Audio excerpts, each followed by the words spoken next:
Thank you so much, sir, for accepting the welcome. warm invitation of Kathmandu School of Law.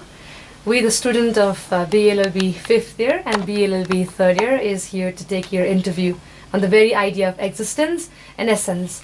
And before starting, just let us just know something about your life, about what you have learned in the Nepali society in which you have worked for a longer period of time.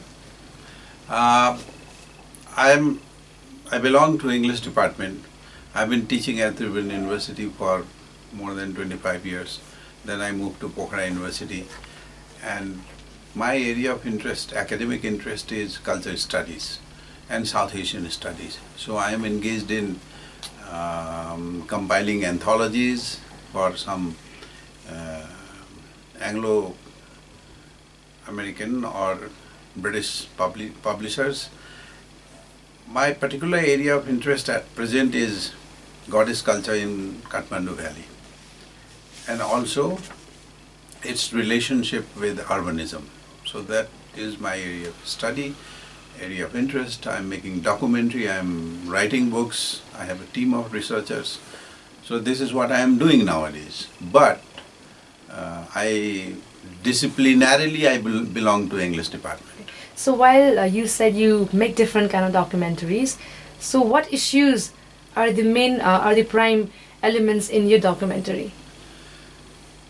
When I made the first episode, Art of the Lake, I focused mainly on the relationship between goddess culture and knowledge. Okay. So epistemology of the feminine was the focus of my research and documentary project. So is it the same or has it changed? It has been changing because it has been evolving.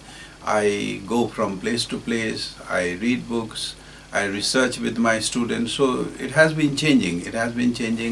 I have also focused on the relationship of goddess and god's culture with ecological awareness, especially in relation to the valley. So as I make the documentary, I have to change the script, I have to modify my initial conceptual position. So I keep on changing. Obviously it changes all the time. But my focus, the subject matter, is goddess culture in Kathmandu Valley.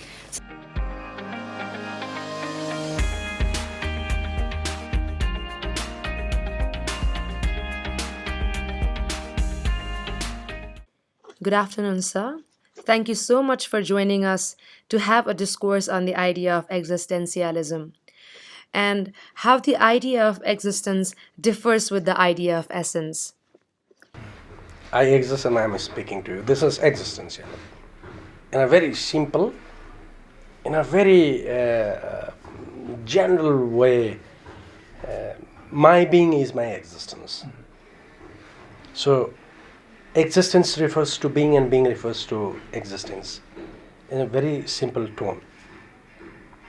So, often what occurs in existence is like, I feel that I am being, I feel that I have a region, and I also feel that I have a surrounding.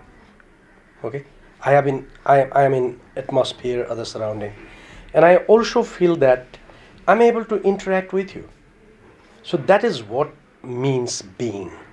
That is what also means existence. So what existentialism therefore means is that concentrate on being and draw knowledge from out of it. You cannot think or you cannot consider something in vacuum of object. Okay, so object is being. That is where I often say, like, I like that quotation of Chinese people who often in a discussion they say there is like seeing is believing. Okay, you see me, you find me here, and you listen to me, and then you think that I'm living and I'm moving my hands and other, and then you feel that you are healthy. So that's how a perception is created about the being. So existentialism therefore basically says that first look into object, or to simplify it into fact, and do not try to bring essence within it when you see that something. Believe that something is there, something is existing, And then you can think of some ideas about me. Okay, you can also learn about ideas about me, and also you can have your ideas about me too, which interprets me, which analyzes me, which actually creates a perception about me. Okay, so that is where is the essence floating. But when you see me, I have an ability to speak. I have ability to generate my ideas. I have ability to project my ideas, and I have ability to defend my ideas. Then I am called as a human being. Within human being, I am an intelligent being. Okay, so existence shifts. A human being is an existence. Okay, a human being who can think is further extension. A human being who can create idea is further extension. So that existence keeps extending and extending and extending. So we should not therefore take existence, it's something, an object which is static and always looks into one form, always looks into one type of category or something like that. So existence should be thought about in a little broader context. What is the very idea of existentialism to you? Okay, there are two major versions with which I am familiar. One is Heideggerian idea of existentialism, and another is Sartre's idea of existentialism. Though it comes all the way from Nietzsche, Schopenhauer and Kierkegaard, but two of the major lines of existentialism developed out of Heidegger and Sartre have similarities, but at times they are different, because Sartrean existentialism is more humanistic at times, because it talks about possibilities. It talks about possibilities, though possibilities lead to your notion of choice. So if you are always choosing, means you are free to choose. And if you are free to choose, then you are condemned to freedom to choose. That's the problem with Sartrean notion of existentialism. But he then comes out of this particular negation and says that there are possibilities. Since there are possibilities, there are chances for human beings to flourish, chances of human beings to do something concrete for the society. So Sartrean existentialism is more towards possibility and humanism. But Heideggerian existentialism is bleak at times, because they both are the product of the great wars. So you cannot think about some romantic ideas when things are going on so badly. If the world is full of conflict, confusion and violence, you cannot write beautiful poems. No, you think about the society and then ideas develop out of the surroundings. That's why Heidegger and Sartre are the products of those dangerous times. So they cannot see a lot of positivism in life, in society.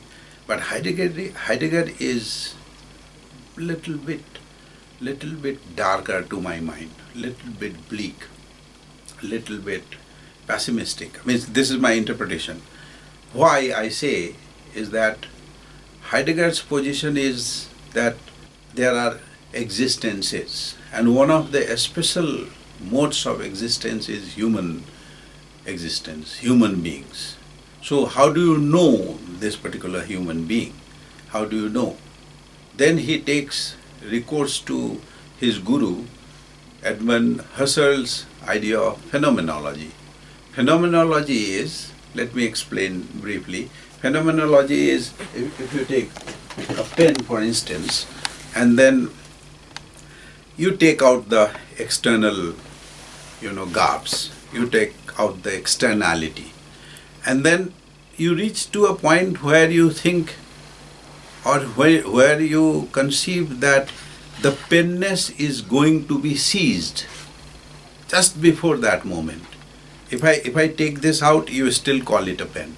If I take this out, you still call it a pen. If I take this out, you might still call it a pen. No? But when does it cease to be a pen? That particular moment is the moment of phenomenological existence, that it ceases to be the pen. Now, this particular method of Husserl, Heidegger used, and then to analyze what is existence.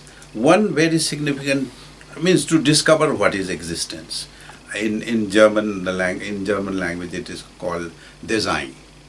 So, but this design, this existence out there, is aware of one particular possibility, one particular anticipation, that this existence, this design, is aware of anticipation and possibility in human existence, that we are here. Another reality, that we will no longer be here. We will no longer be here. We are here is inauthentic existential modality. But the authentic is that one day we will not be here. Now, what happens? This fear of death creates a kind of angst, dread, which is called existential angst, because we will no longer be here.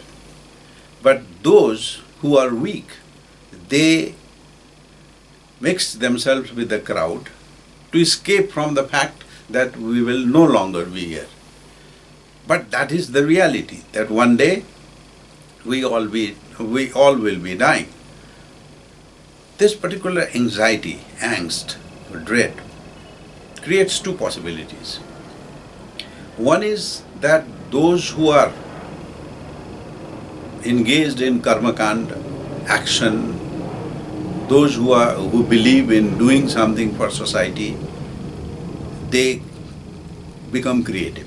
Whether they are scientists or lawmakers or artists or musicians, they create something. But those who are weak, those who are trying to escape from this reality that we will no longer be here, they mixed with the crowd. They mixed, like you and I, we mixed with the crowd. We mixed with the fact that we try to escape from the fact, that reality.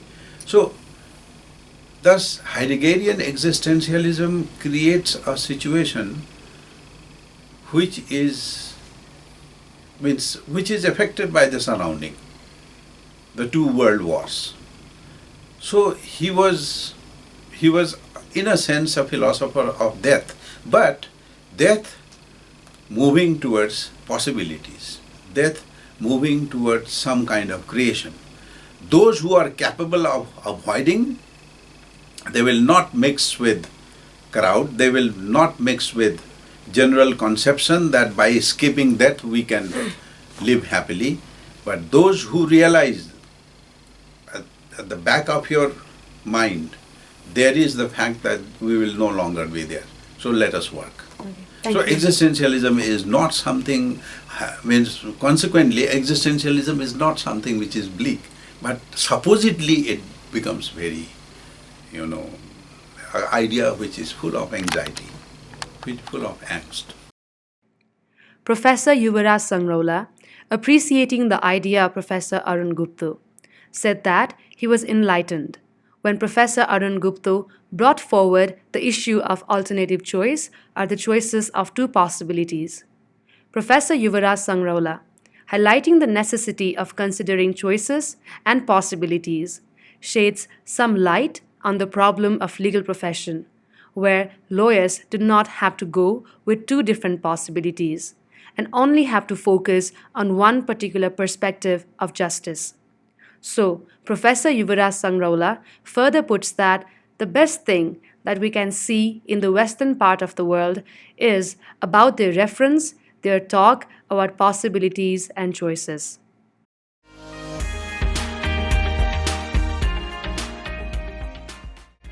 For example, a person is there with you, is talking, who is laughing with you, is sharing things with you, but suddenly a person dies. And after the person is dead, after the person is burnt into ashes, does that mean that a person has no existence after that person is dead?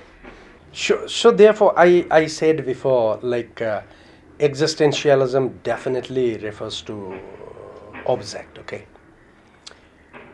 But the object also means event. Object also refers here to action, okay? That is in philosophy logical predicate. That means being does not refer only to solid or concrete material object. Being also refers to the existence of idea, okay? So when somebody dies, who is living, very animated, speaking and moving, but dies suddenly, his physical existence disappears. That means, but his memory in your mind is still there. So now, instead of myself existing in the physical appearance, I live in your memory. Sure, your memory of my past is what is also existence. But I do not exist in appearance, but I do exist in your mind or memory. So that means existence should not be interpreted a concrete kind of object. It can be a fact. So what is not existing is my physical existence, okay? What is existing is the fact that I existed before. So my physical disappearance does not mean that I cease to exist from the very beginning I was created, but the fact that I existed in the past is also an existence. So that is why I said before, existence somehow not very clear in the Western philosophy is that it talks about existentialism in a whole gamut, but how I try to understand is like it extends. My physical appearance was an existence in the past, but I live in your mind today, and how I live in your mind today is like my physical existence fact in the past is still there. So this is how it extends. And some people also might have opinion about me, okay?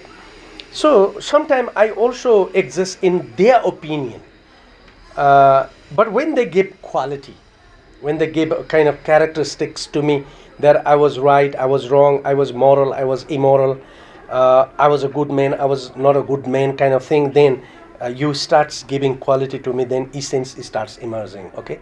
So it is not necessary that every essence you talk about existence, it's true. It might be your interpretation. Sure. One of the reason like I prefer you need to go to essence from existence is that existence can be interpreted and indicators are there to judge whether your interpretation is right or wrong. But when you interpret the essence, what you lack is the indicator to show whether your interpretation is right or wrong. So issue should move from existence to essence. So that is how. So I don't discard or disregard essence. What do I do is like I say that knowledge in the form of essence is much more plausible or credible to believe if you connect essence with the existence. But if you interpret existence out of the essence, then already there is an interpretation of you, and my creation becomes not a independent autonomous creation, but my creation becomes creation of your interpretation. Therefore essence misleads. Okay, so that's how existence and essence that I understand. It turns towards religious metaphysics. I mean, the whole line of thought should be a little bit different. But let me give you one particular example. That is Sartrean version of Jean-Paul Sartre, Sartrean version of existentialism, which is about individual responsibility, freedom of choice, human responsibility, possibilities, of course, because he also learned a lot from Heidegger So he is not different from Heideggerian version of existentialism. But Sartre's position is that human existence has one basic problem, that we are free to choose. So freedom is a kind of, it's not blessing, but it's a kind of curse. So we are condemned to be free to choose. Now, this creates a problem that we will never be able to free from choosing. Choice is our slavery. We have to choose all the time. So what do? Sartre's position is, which is slightly different from Heidegger, but as I told you initially, that Sartre is very humanistic. When you have nothing but freedom to choose, then it generates tremendous amount of responsibility. It makes you responsible. That particular responsibility, Sartre initially was like Heidegger. He was also a kind of philosopher of this bleak version of existentialism. But he wrote, Existentialism is Humanism. He wrote a lengthy article called Existentialism is Humanism. And then why he declares it is humanistic? Because we also have responsibility. So when you are free, you also are burdened with responsibility. This particular responsibility leads us to be correct human beings, to be moral human beings, to be ethical human beings, to be careful for society. Because this double bind of freedom to choose and then this responsibility. So it might lead you to a situation where you might do anything. If you think that I feel like killing someone, you are free to choose, you can kill. But at the same time, there are heroes who know that for the sake of society, they will suffer, but they choose to suffer for the society. Whether it is Buddha or Gandhi or mythical beings like Sisyphus or Prometheus, they choose to do something, but they know that they will suffer because they are defying the power of God. Sisyphus defied the power of God, but he decided to give water to his neighboring king, and his father punished him because father had told him not to give water. Sisyphus is with fire, Prometheus is with fire, and Sisyphus is with water. So they gave fire and water to the needy, despite knowing that they will be punished.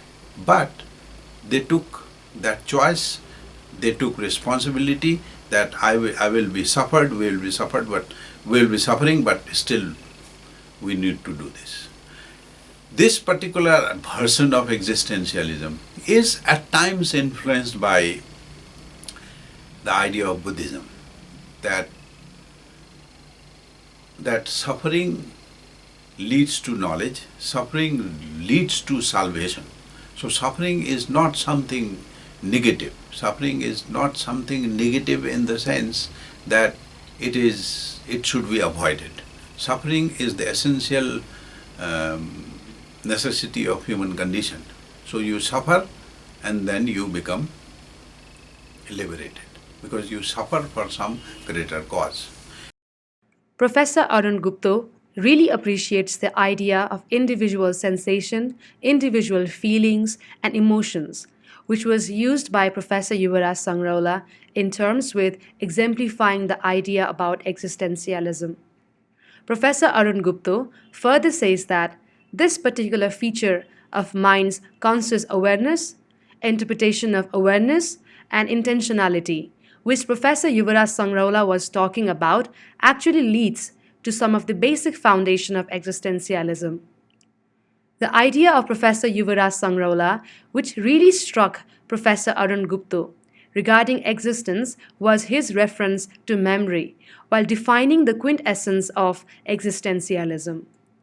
Professor Arun Gupta also argued on the necessity to discuss on this dimension of existentialism, which even the Western Heideggerian or the Husserlian philosophical schools have not much discoursed on.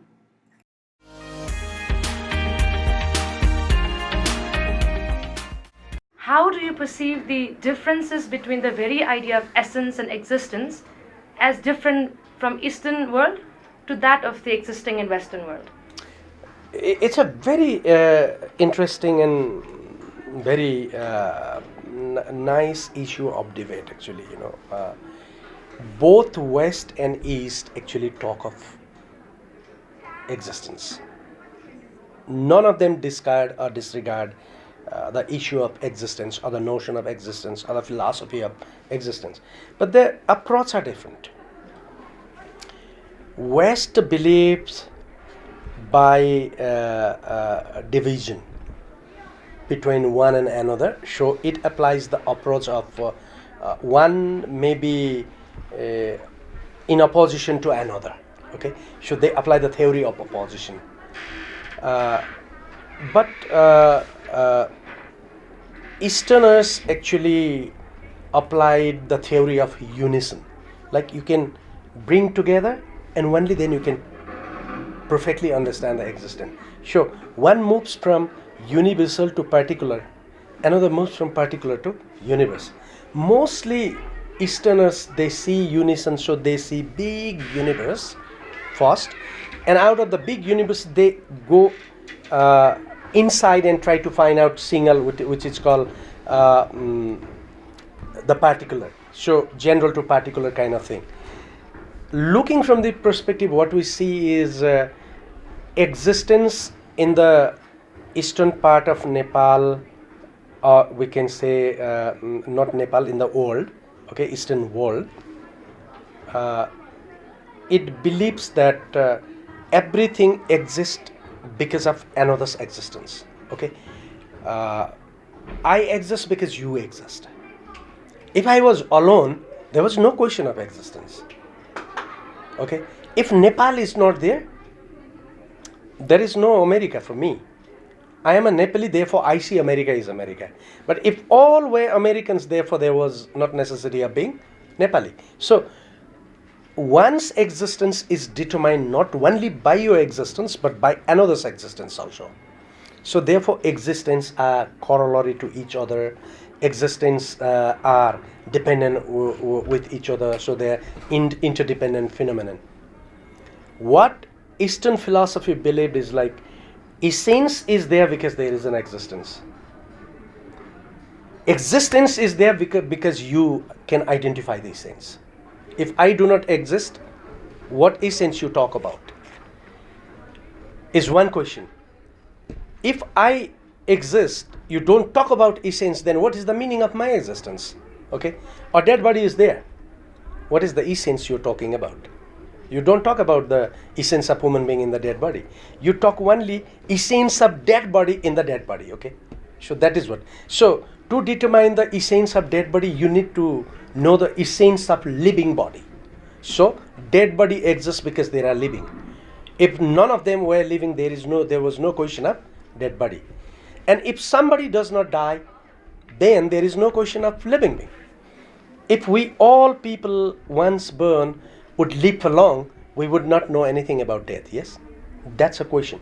But what Western philosophy says that if you do not separate or you do not divide essence from existence, you neither understand existence nor you understand essence. So we said, let's put them together and try to understand.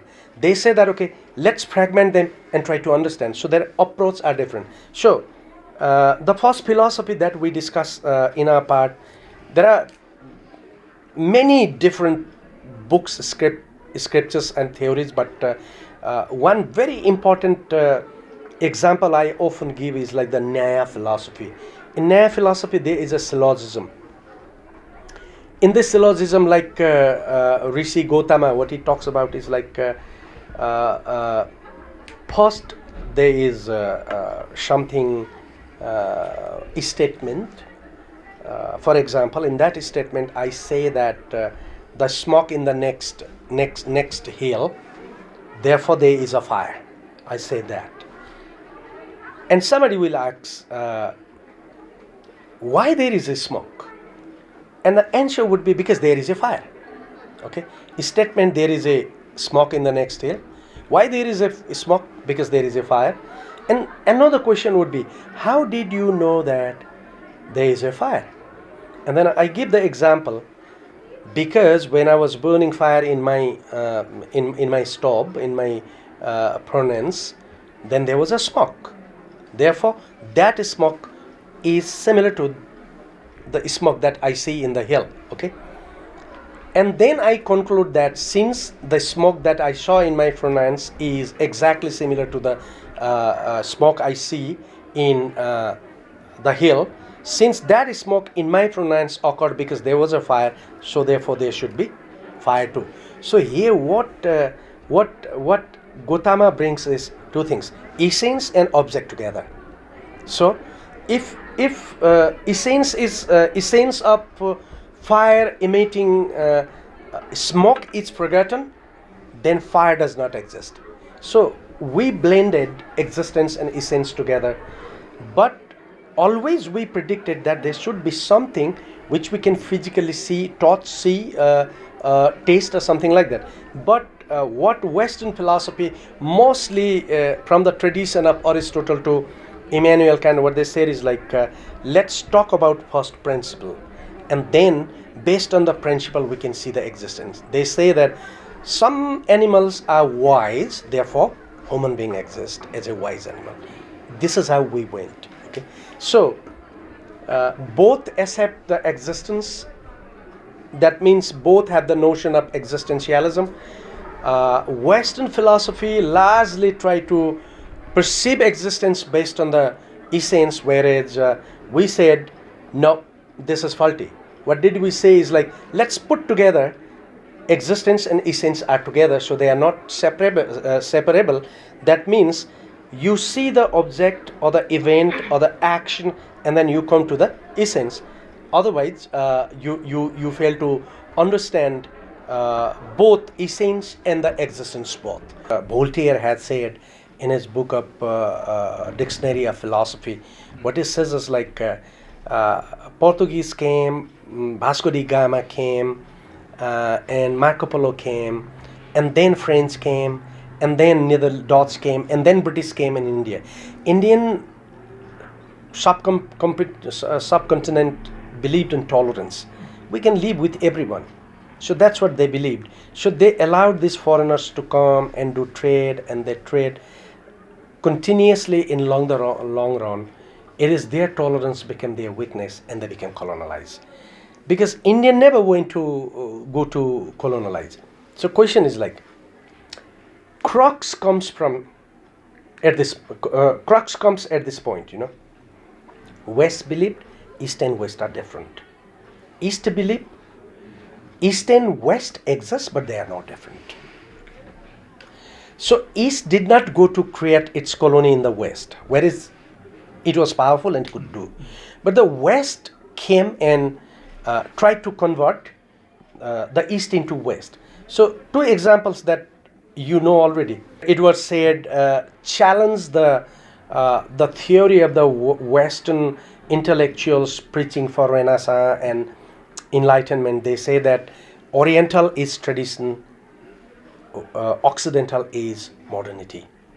So everything created by Easterners is something traditional knowledge, which is not fit for the modern age, and everything we have created is what is called modern. So they divided traditionalism and modernity, whereas they forget the true humanity was within Orientalism.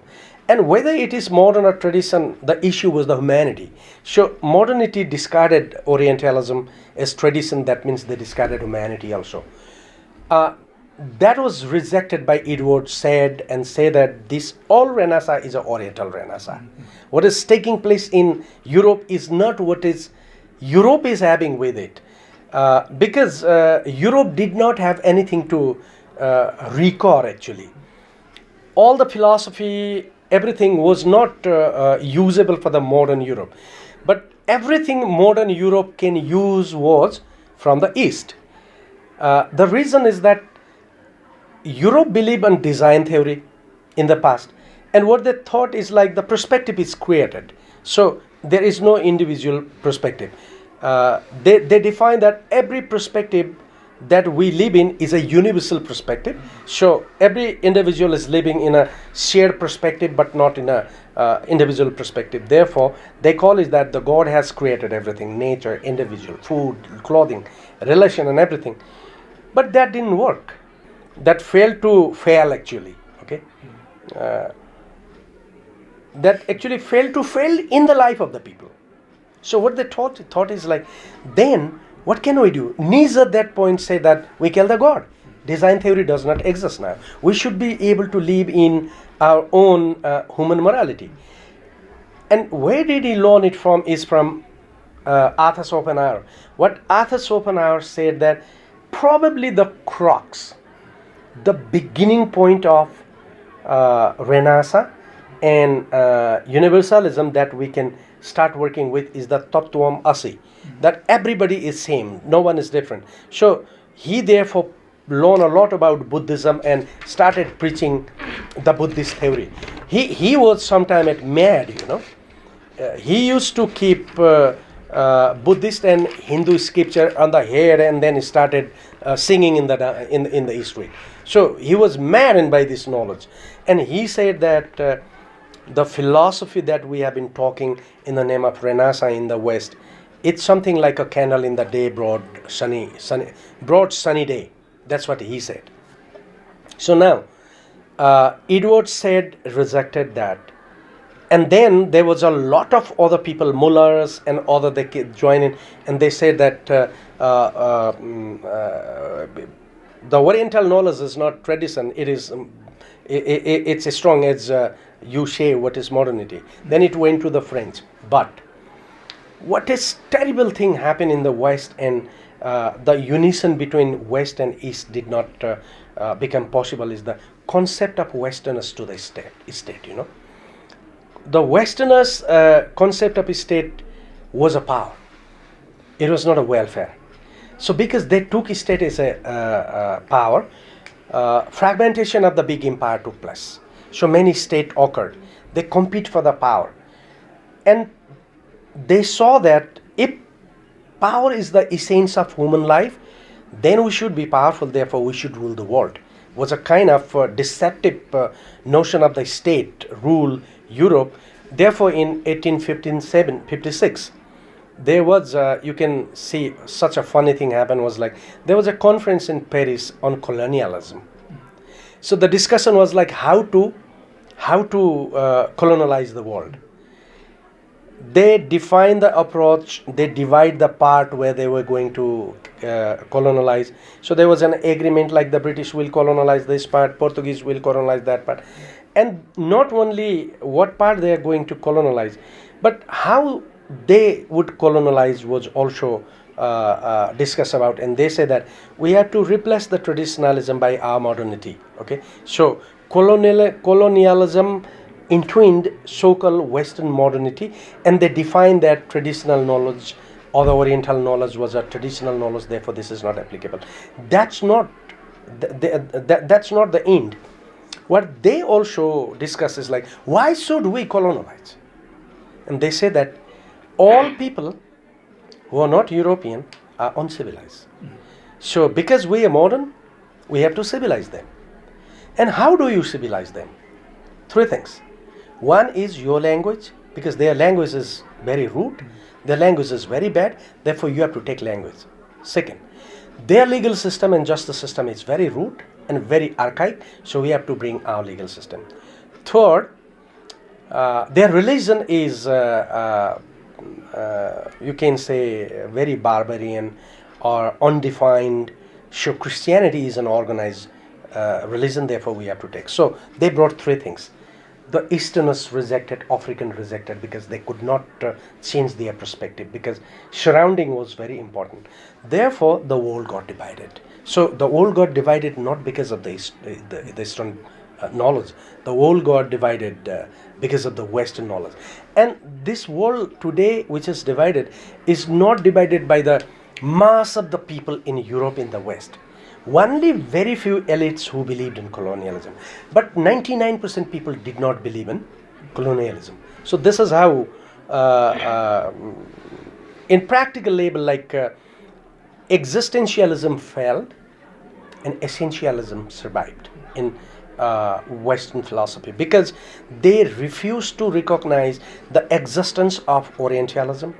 They refused to accept the existence of China, India, and other part of the world is a civilized part of the world also. They also refuse to recognize that this country and the people were also people like others. So they refuse existence, and they brought essence of civilization from the West and put into. So that's a rejection. So today, the Cold War, and even today, the debates, political debates, international political debates, the democracy, rule of law, human rights, all are controversial, facing controversies, because they are imposing essence. They are imposing essence of human right in East. Human right is true. Easterners see that there is an existence. Okay, how to protect this existence is their major concern. So, because there is a kind of invading essence impositions from the West, so Easterners are blocking it. And when they are blocking it, concentration in the mind is the existence. Whether their approach is right or wrong is not thinking. So they're thinking of existence, not thinking much about essence. They're only thinking of essence and imposing on Easterners, and they are totally disregarding existence. Is a kind of situation. I don't believe that there is exclusive Eastern and Western ideas of existentialism, or any philosophy for that matter, because there are persons, there are thinkers, there are schools of thoughts. There is nothing like Asian or South Asian or European. There is nothing, collective. They have differences. Eastern philosophies have tremendous amount of differences. Ancient Hindu and Buddhist and Confucian philosophies have differences. They do not belong to any particular school. So I'm not generalizing East and West. I'm just comparing that how this particular mode of, there are writers who have written, who have compared Heidegger and Buddhism in terms with performance. So by taking the idea of performance, they have compared Heidegger and Buddhism to put forward the idea that after all, if you choose to suffer, you are free to work for the society. You are free to act. So that is the karma-kandic version of existentialism, if we try to understand it from the location of East, or from the location of Hindu tradition and Buddhist tradition, particularly Buddhist tradition. Existentialism is a school of thought which institutionally developed in the 20th century, all the way from Nietzsche to Heidegger to Sartre. But Eastern ideas of existence, Eastern ideas of moksha, liberation, are quite different. They are not at all same. But of course, you can claim, you can look for the similarities, you can create some bonding between even very diverse philosophical schools. That's the fact. I was telling that there are some writers, there are some philosophers who have tried to link existentialism with Buddhism in terms with performance and action. There are some schools of thought, there are some critical schools of thought. Otherwise, as I said, these are very, whether Western existentialism or Eastern notions of existence and moksha, they are, to my understanding, to some extent, they are not merely spiritual, but they are also renunciatory. They are very renunciatory. We can translate, interpret, we can analyze them as the ideas of action, as the ideas of professionalism, as the ideas of working for the society, but basically they are renunciatory. Western 20th century idea of existentialism was born out of this conflict and violence of the First and Second World War. And Eastern idea of existentialism, there is nothing called Eastern idea, there is nothing called existentialism, but I would rather say Eastern idea of existence comes out of this kind of rejection to materialism. Rejection to materialism. So, from that point of view, rejection to materialism, which paved way for Eastern idea of moksha, it is dangerous to generalize, because it is very dangerous to generalize that Buddhism says this and Hindu tradition says that, but still we can make a kind of collective idea and say that out of this problem with materiality, the idea of existence, in terms with somewhere elseness, that there is an authentic existence which is somewhere else, not this material, physical, bhotik world, but there is somewhere else. This idea of somewhere elseness creates a kind of situation where we think that this world is not the real world, but the real world lies somewhere else. So this particular idea of existence means, if we take some ideas from Hindu tradition and Buddhist tradition, then it turns to be very, very bleak, it turns to be renunciatory, and it prompts you not to do anything, because ultimately there is nothing meaningful in this physical world, but the world somewhere else is waiting for us. So this is a transitional period. This is a transit location, like in an airport. You go somewhere else. You are here for a time being. So this particular idea of existence, creates a kind of situation where inaction might be followed. But that is not the end of the story, because that also leads to the idea that if there is an authentic existence somewhere else, which is beyond this physical reality, then to be appropriated to that world of somewhere else, you have to take some firm decisions here. When you are here as a transit passenger, you have to do something concrete. Because here we are for the time being, but after this particular reality, we will no longer be here, but we'll reach into that authentic realm of existence. So let us be meaningful, let us do something, let us be positive. So out of this particular dichotomy of here and somewhere there, this particular inauthentic, material, physical existence becomes meaningful, because after all there is something else. Bhagwan Bana, or you say God, or you say heaven, or you say something, world of moksha, world of mukti, world of nirvana. But for that also, this particular reality prepares you to be there. So, means within, what I would like to say you is that within half an hour, couple of hours, it will be difficult to define or understand this entire school and thoughts of existentialism, ideas of existence of East and West, but still we can at least come up with some kind of interpretation.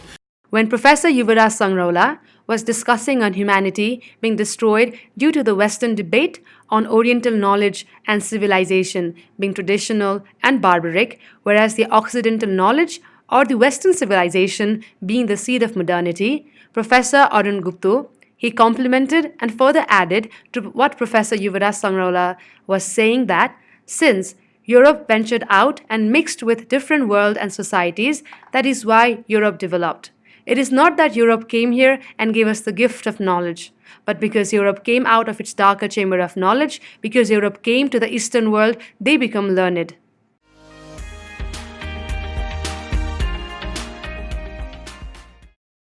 So bringing it down to actual practical levels, we see that we humans are pretty fond of drawing meanings from existence and creating a new form of essence. We see that various nations have their own concept of nationalism, internationalism, civilized connotation or uncivilized connotation, and we see that these connotations are pretty much different in context of East and the West. So how do you see that? Where was the difference in this interpretation of existence in Western and Eastern world? Because this has created a lot of problem in the world itself and created a sort of intellectual break between the two parts of the world. So how do you see this? It's a big question, but where is the beginning? Should start is the perspective. Okay. Every individual lives with perspective. That means every individual has his or her own perspective. But human being, like many other animals, they live in a society that is, we can say, living together. So living together, there are certain other framework they create which is more general in sense which it's shared. Okay, so at the grassroots every individual has perspective, but at the upper level they have also a shared perspective. So question is like, every individual lives with perspective, no difference.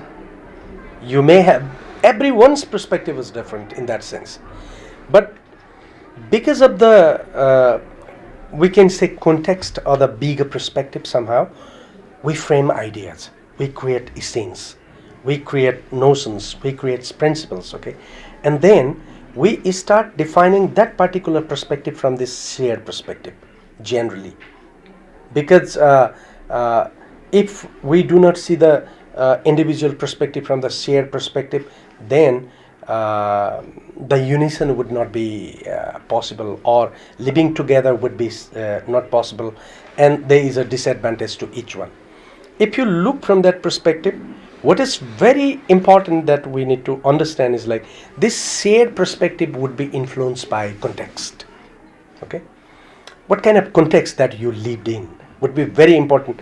Generally we can say it's a kind of value that you adapted. So you value add in the shared perspective, and then you look into the issue. Sure, a small country like Nepal, which is always has a kind of fear psyche that China may take Nepal, India may take Nepal. So we are always fearful. We are always fretting about existence. So our shared perspective is influenced by our fear psyche. So I see nationalism is so important. So everything in food I talk about nationalism, in clothes I talk about nationalism, in pain I talk about nationalism. Everybody talks about nationalism, and if you do not share this value with somebody else, then you don't become friend with him, you become enemy to him. Okay, so society classes that way.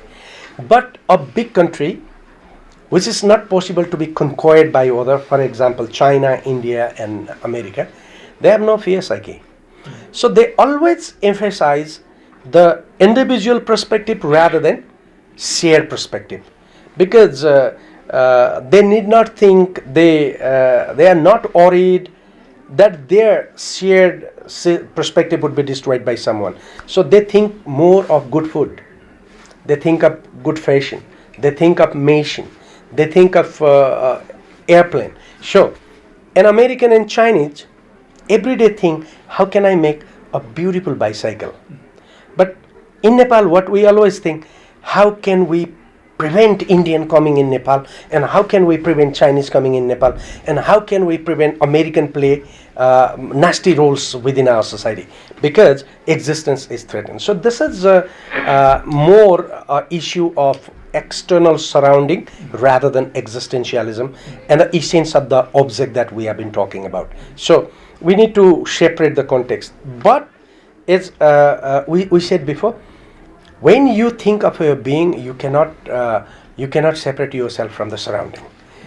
That's a wonderful question, because we are into a realm, we are into a thought process where everything becomes nihilistic, existentialist nihilism. But nihilism is not something negative. Nihilism is a philosophy, a process of thought which says not this, not this, not this, not this. You are constantly excluding things to reach to a point of comprehension.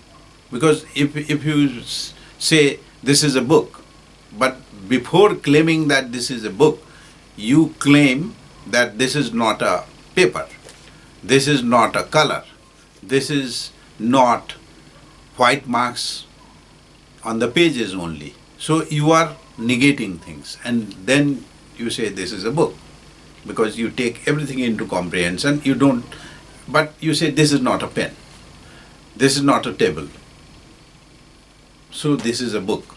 So out of exclusion you create something, and you shape that this is a book, or this is a pen, or this is a table, or this is a human being.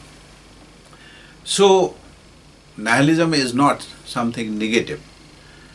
But what happens, you said that nationalism kind of notions are built concepts. They are built concepts, they are constructed. Because they are constructed to the fact that we are Nepali. We imagine that there are some commonalities among all the Nepalese, from the zone called Mechi to the zone called Mahakali, and we assume that we have some commonalities. We construct. For survival, we construct. These build-up things, these constructions are necessary. But they at the same time create exclusiveness in terms with community, in terms with differences, that we are different. Nepali nation is different from Indian nation or Chinese nation. We are different. So to create that exclusiveness, differentiality, we create these kind of build-up things. We construct. We imagine and we construct. But when you think about these ideas of existence from Western or Eastern point of view, then from that level of thinking, it becomes useless to build up the idea of commonality like nationalism, the idea of commonality like race or caste or gender. They become useless. These are constructed by us as social beings.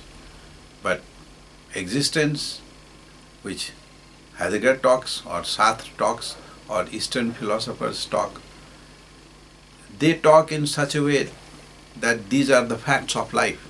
These are the facts of life. You don't construct the idea that we are here, we no longer be here.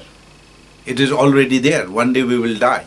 So this is not a constructed idea. So merging this idea like nationalism, an idea of construction, with this essence of existence that we are here, we are no longer here.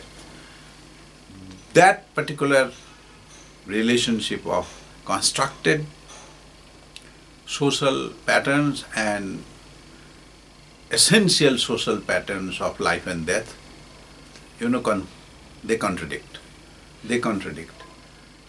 But what happens, why nationalism is important, why I personally I am not a nationalist. I am not a nationalist, and I always claim, I write that since I am not a nationalist, I am a good Nepali. I am a good human being because I am not a nationalist. But the problem is that these constructed, these build-up realities are necessities of life, because otherwise you cannot claim that we all are similar in the world. From every respect, we are exclusive. Nepali nation, Nepali nationalism is exclusive. It is a strategic position where you have to say that we are exclusive. And that exclusivity is called nationalism in our context of conversation. It is necessary, it is a requirement. Otherwise, nothing will be different and everything will be similar. But by claiming everything similar, we cannot live. From that strategic point of view, from that technical, methodological point of view, nationalism is a necessity. Otherwise, the reality of life is, as Heidegger would say, that we are here, we are no longer here. So, out of this anxiety, try to live positively.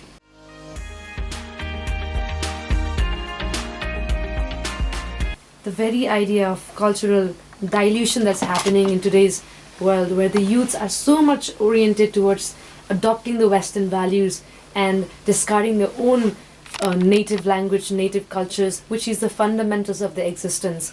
So in this situation, have we accepted the Western values as our own, leading to cultural dilution? So how do you see it from existentialist perspective? We are now in a situation where we cannot deny or we cannot do away deculturation and acculturation. No one has that particular position from where we can say that we can create our own essential, ethnic, original self. We cannot do that.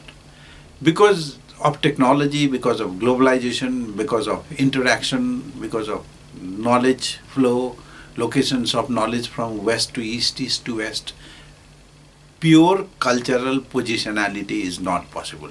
And I also always believe, I always think that there is no culture which is pure culture. It is always affected by the other culture. Culture is always a kind of location of resistance, amalgamation, resistance and exclusion and inclusion. This is the mechanism with which cultures are made. But in modern times, far-fetched cultural influences have come within seconds. Within moments it comes to us. Means one tip of your finger touching a digital gadget, it comes to you. So it is very difficult to deny this acculturation. It cannot be ignored. But what is necessary is that there are some strengths, vernacular strengths, local strengths, which should not be or could not be ignored by us. We have to take into account those local and vernacular languages, vernacular ideas, vernacular cultural norms and regulations. They cannot be ignored. Because if they are ignored, then even acculturation and deculturation will be distorted, because then it will be influenced by Nepali culture, or whatever culture will be completely influenced by other culture. So, but on the one hand, let me say it again, no culture can be completely distorted, but what happens, general amnesia and forgetfulness can evolve. That because of the influence of the West, there might be kind of general amnesia and forgetfulness of our own culture, and we can merge and we can identify ourselves totally with the Western norms and values.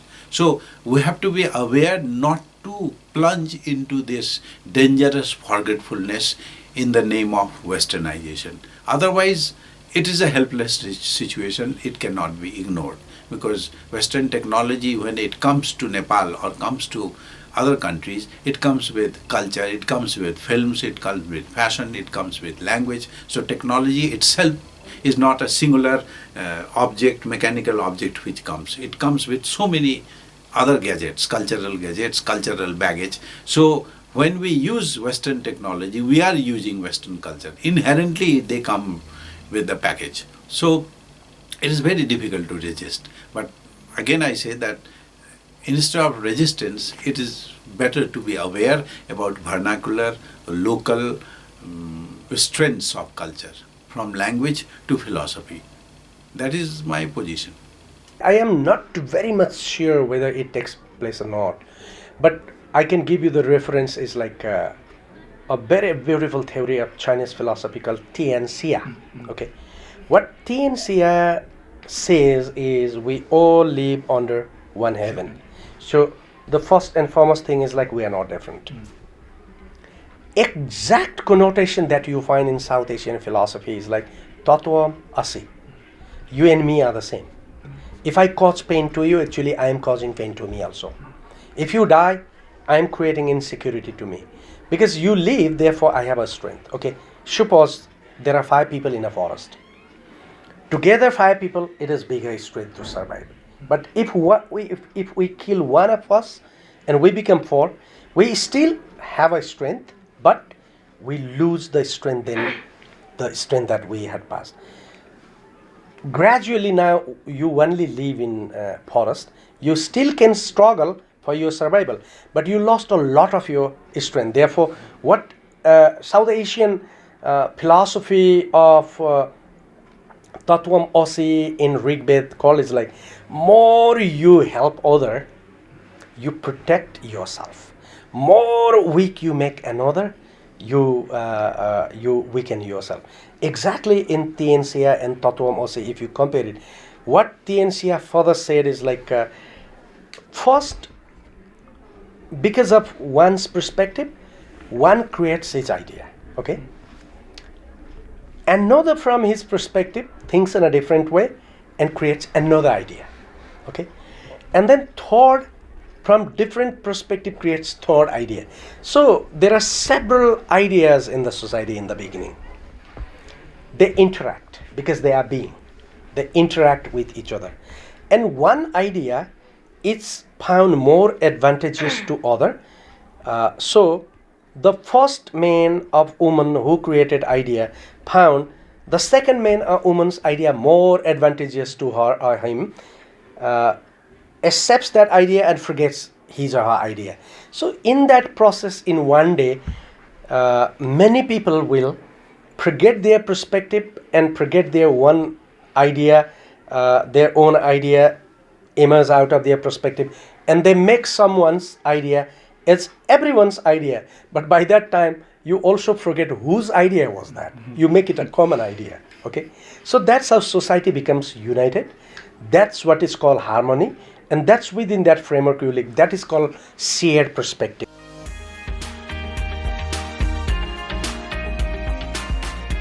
If it means that existence is always relevant to relation with something, as you said, in terms of a human being, the human being is both the perceiver and the perceived at the same time. In other instances, the human being is a perceiver and the thing being perceived is different. So in this dichotomy, how does a human inwardly see the relation between existence and essence? So question is like, how you perceive existence is one thing, who you are is another thing. Okay, your existence is who you are, and as a perceiver, when you perceive something, is like we can say how you perceive the existence. So here there are two things. You see a crow, you have a mind, and therefore you perceive it. So crow is in your mind. Okay, that's one. If you talk about crow itself is existent. So there are two objects. One is real object, and one is perceived object. Okay, they both are same. Both are existence, but one existence in your mind, that of crow, is your interpretations largely. Okay, but the crow itself is not interpretation. It is autonomous. It is existing for itself. Some people say that it's a product of nature.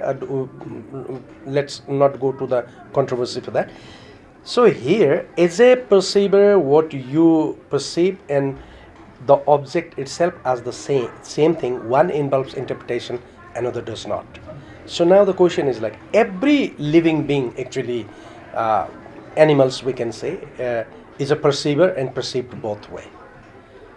Question is like, the real object, my being is not for you. I'm not created for your perception. Okay, So I'm independent, therefore. I'm autonomous. But you perceive me in your mind because you need to perceive me somehow.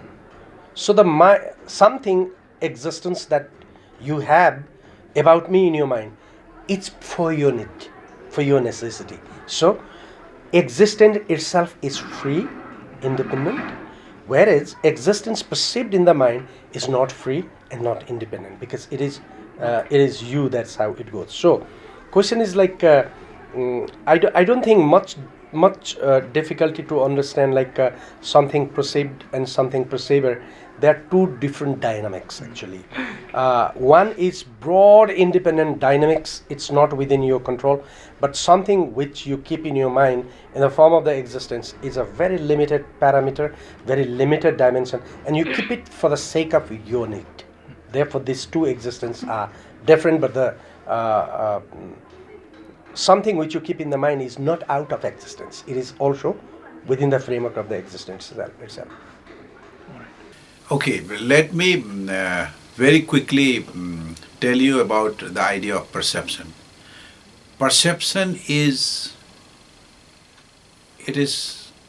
understood in terms with three components.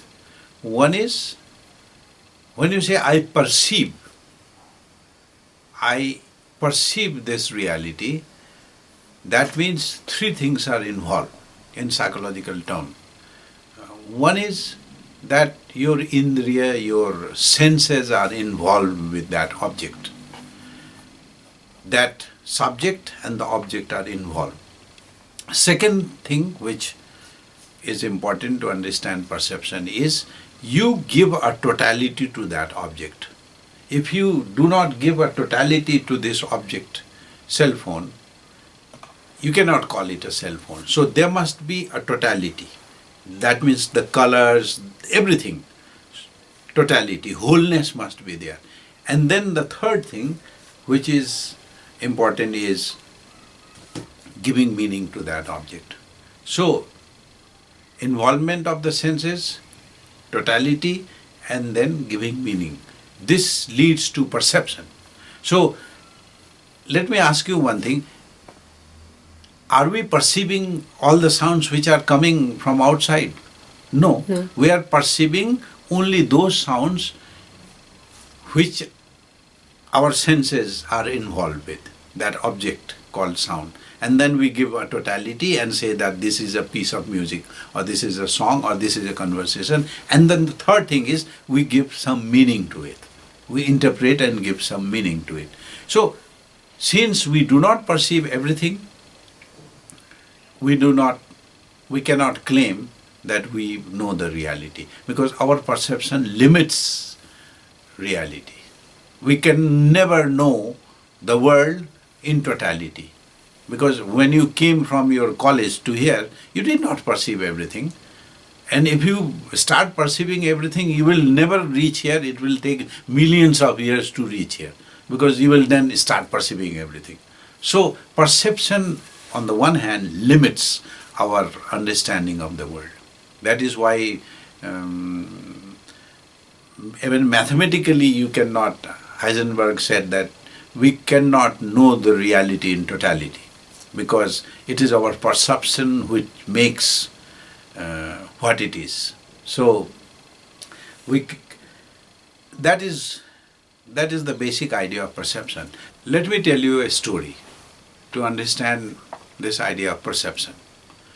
Friedrich Nietzsche's famous book, Thus Spake Zarathustra, is one of the celebrated philosophical texts. The protagonist of that narrative, philosophical narrative, is Zarathustra. And Zarathustra is a traveling philosopher who is a kind of hero to Nietzsche. In most of his writings, Zarathustra appears, and his ideas are frequently used by Nietzsche. So Zarathustra can be understood as a hero of Nietzschean thought. One day, Zarathustra was traveling up on the mountains, and then he descended down to a field, and he suddenly saw that a shepherd is lying on the ground. He's sleeping probably. He was sleeping, and then the sheep were grazing around. And that Zarathustra stood in front of him and saw a very terrifying scene. What he saw is that the shepherd's mouth is open and there is a snake inside the mouth. The body of the snake is outside, but the head is inside the mouth. That was a moment of extreme, not only dangerous situation, but extreme catastrophic existential critical situation. So what he did was, he didn't have time to think, he didn't have time to move, he didn't have anything to do, but decided then and there to save the shepherd. He cannot pull the snake out from the mouth of the shepherd, because then also it might bit the shepherd. So what he did was, he shouted, "Beat it, beat it." And the shepherd, in a magical instant of coordination with the perception of the philosopher, the saint, the traveler, and himself, in his unconscious, deep conscious mind, he bit the head of the snake off. Now, that is the moment of perception coordinated between the subject and the object, between the perceiver and the perceived, between the ruler, the one who dictates, and the rule who is dictated. This particular harmony of amalgamation of perception, coordination of perceptions is rare. And Nietzsche, in his theory, in his philosophy of eternal recurrence, he gives this example of perception, where two different realities come together in a moment of rescuing someone from the crisis. And this particular moment, this messianic moment, this spiritual moment you may call it, this extreme logical moment of resolution does not happen all the time. There might be difference in time, there might be difference in comprehension, understanding, there might be confusion, so many things might have happened. But that particular moment when the subject and the object worked in extreme togetherness, that is the moment which is a kind of essential moment of humanity and togetherness, which is rare. But it appears again and again and again. It appears, it recurs. That is why Nietzsche called it, with the help of the example, he called it, in simple language it is called déjà vu, the moment of the déjà vu, extreme moment of harmony, or which he calls in his philosophical language, eternal recurrence.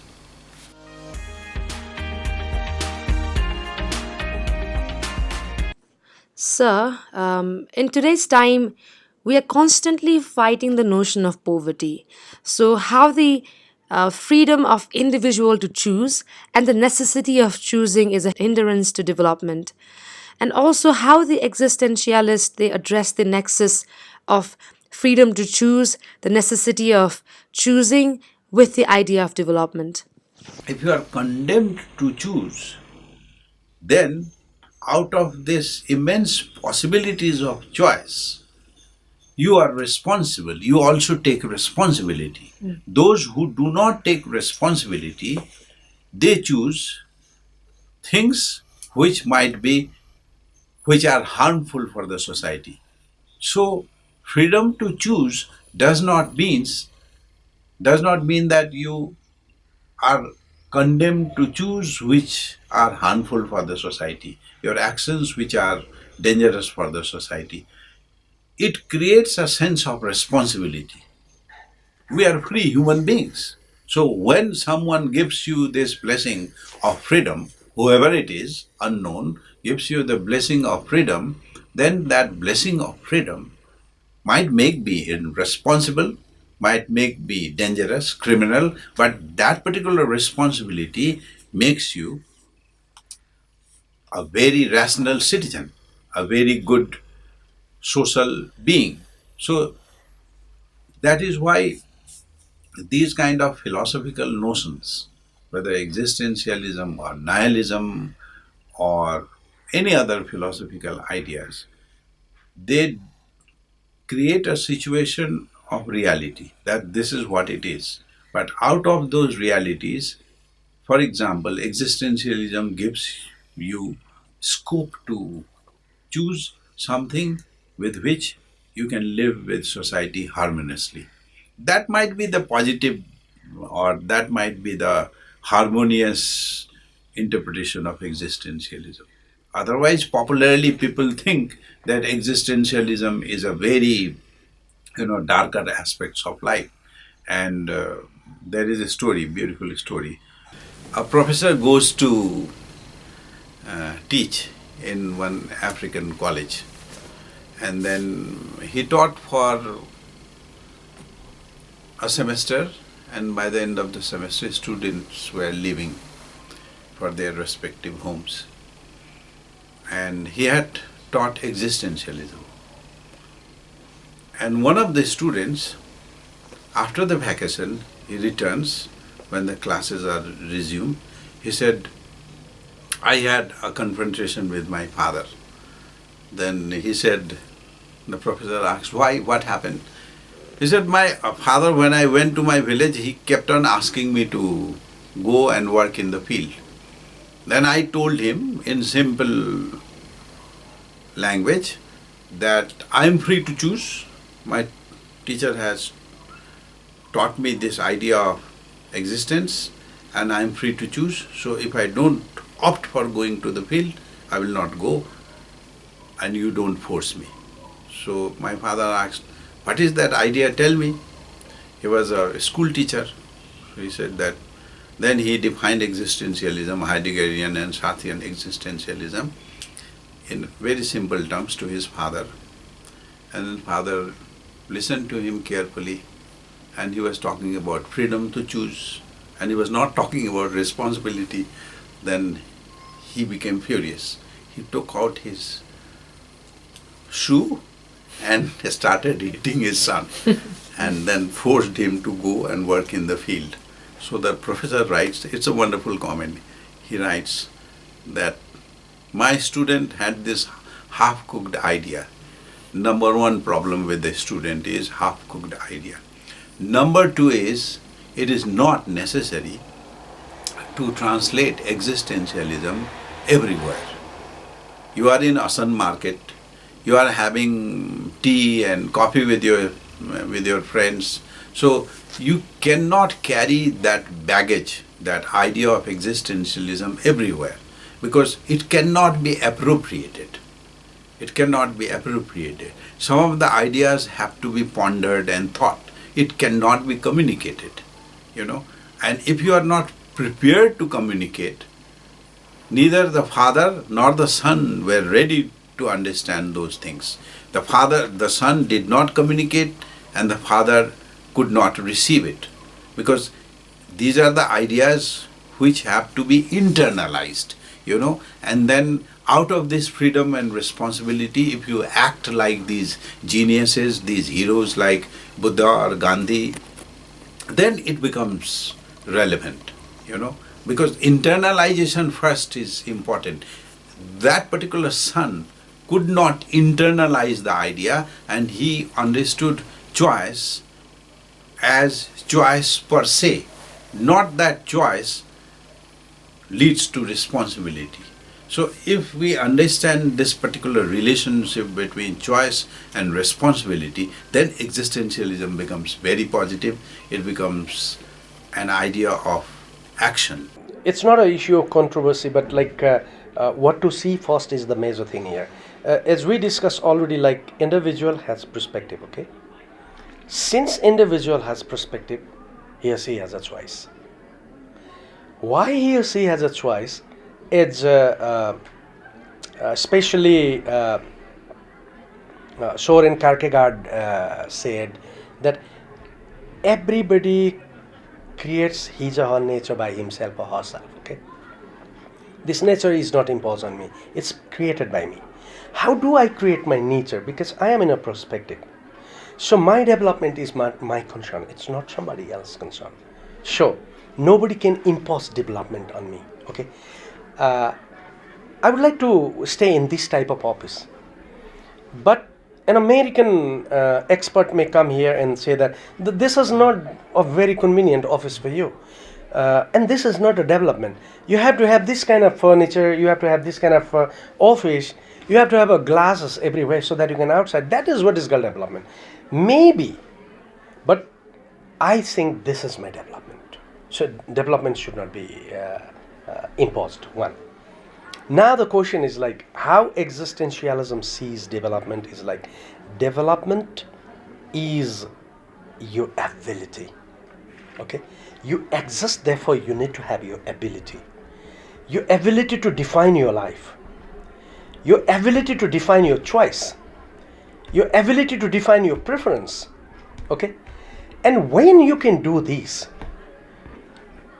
if you are not deprived, you have your ability to make a choice. So individual freedom is very, very important, because individual freedom signifies two very important things. One, your economic position is better, so that you can have entitlements to commodities.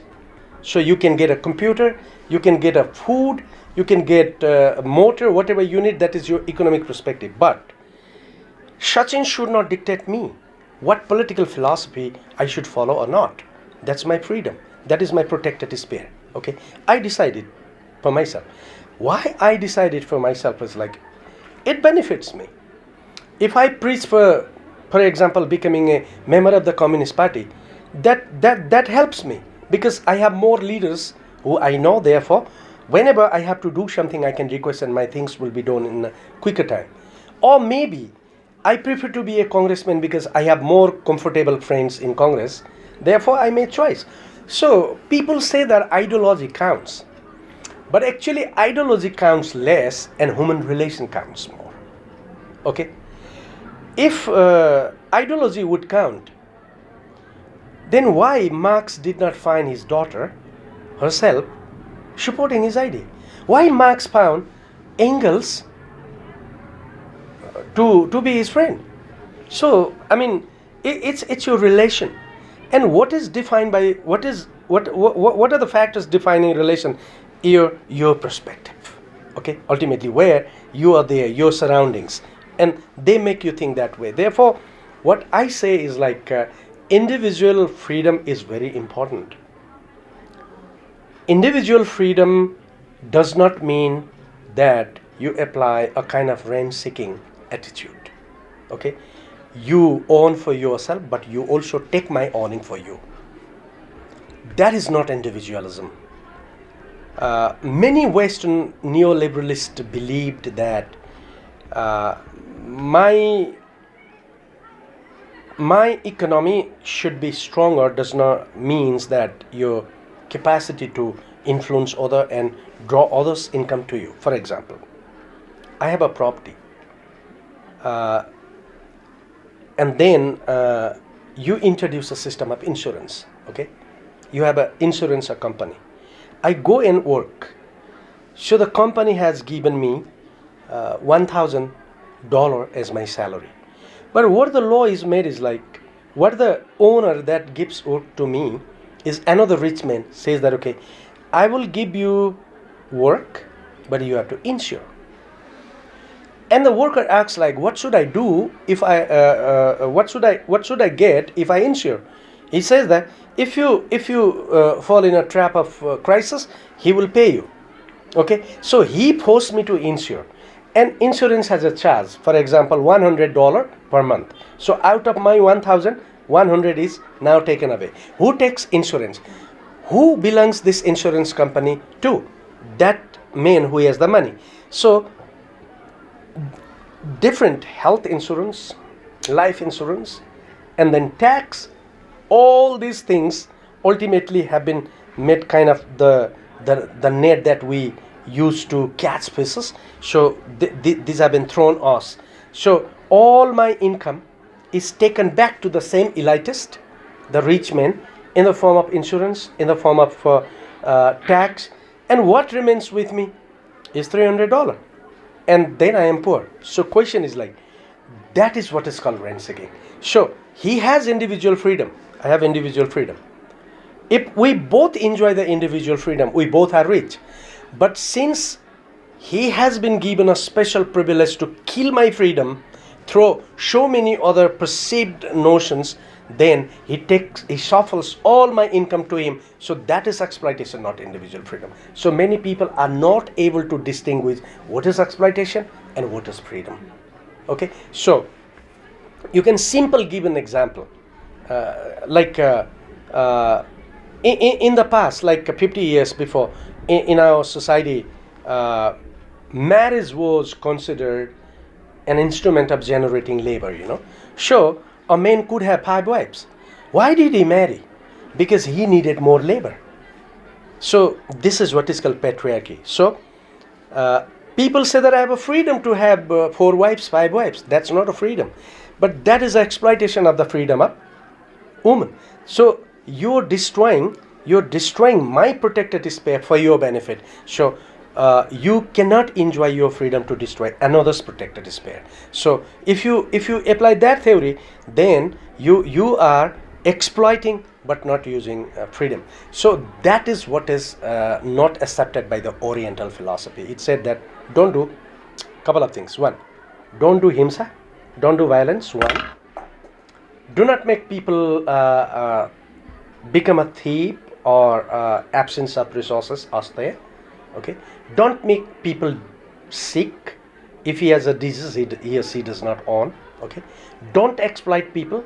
That means don't kill his autonomy, and don't create a situation or circumstance so that he or she will die quite early than the natural death. So these 5 things are the perspective where freedom grows up. So the development, someone is owning a lot and another is becoming poor, is a situation where in that owning lot situation is destroying this 5 perspective. So individual perspective is destroyed. Therefore, some people are rich, some people are poor. Thank you.